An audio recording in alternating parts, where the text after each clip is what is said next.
আগের কথা আগ্রা মা ঠাকুমাদের মুখে খুব শুনতাম। তো আমিও জানতাম যে আগে থেকে কোনো কিছু ভেবে রাখলে না সেটা বাস্তবে রূপ দেওয়া যায় না।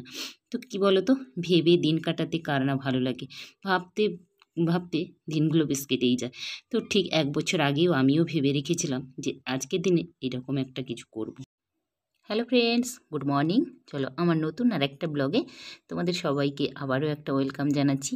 আজকে হচ্ছে সরস্বতী পুজোর আগের দিন।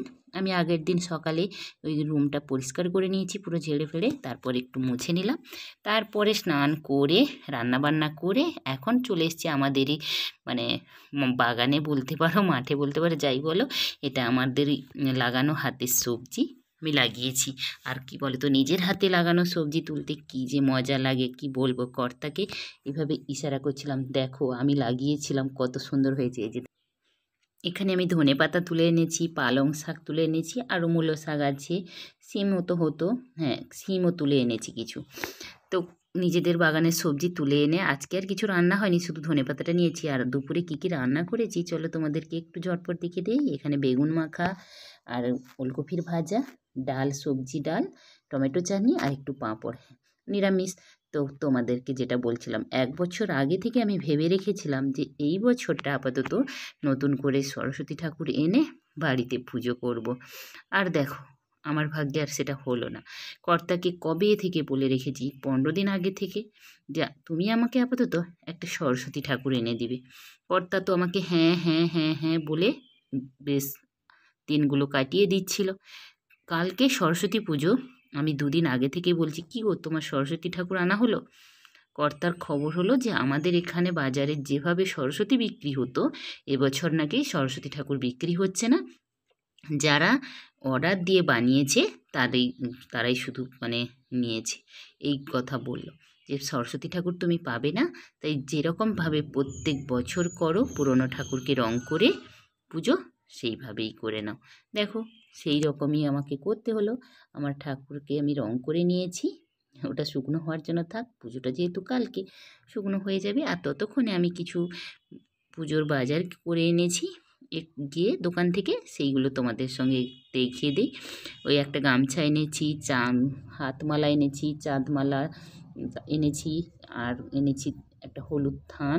এর সঙ্গে আরও এনেছি যেটা দশকর্মার জিনিসগুলো লাগে, মধু, তারপর পঞ্চগুঁড়ি, হলুদ সুতো, কি বলা যায়, কেশর চন্দন, যেটা যেটা আমার বাড়িতে নেই সেটাই এনেছি। আবার কিছু জিনিস আমার ঠাকুর ঘরে থাকে, তো সেটা আর আনিনি, যেগুলো নেই সেইগুলোই শুধু এনেছি।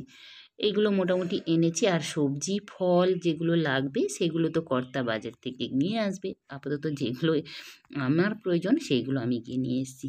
তারপর দেখো পুজো যেহেতু করব, একটু সাজিয়ে গুছিয়ে না নিলে জায়গাটাকে কেমন লাগে, ফাঁকা ফাঁকা লাগে, তাই না? তো এই সময় দেখলাম কর্তা বাড়িতে নেই, ছেলেও পড়াশোনা করছে। তো আমি কি করলাম না, আমার কাজে লেগে পড়লাম। দেখো নিজের একটা কাপড় দিয়ে প্যান্ডেল বানিয়ে নিচ্ছি।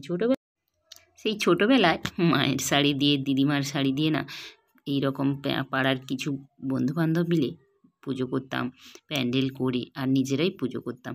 বেশ আনন্দ হতো জানো তো। আজকে আবার বাড়িতে এইভাবে নিজে নিজে প্যান্ডেল বানাচ্ছি, খুব খুব ছোটোবেলার কথা মনে পড়ছিল, খুব ভালোও লাগছিল। তো আমি একটু সাজিয়ে নিচ্ছি এই জায়গাটা, সুন্দর করে সাজিয়ে গুছিয়ে নিচ্ছি নিজের মতো করে। নিজের বাগানের কিছু গাছ নিয়ে এসে রাখলাম যাতে দেখতে আরও একটু অ্যাট্রাকটিভ লাগে। আর একটা লাইটও দিয়ে দিলাম। কি বলো তো, বাচ্চাদের মতো না করছিলাম, বেশ আনন্দ লাগছিল, একটা বেশ অন্যরকম লাগছিল আর কি। প্যান্ডেল আমার রেডি।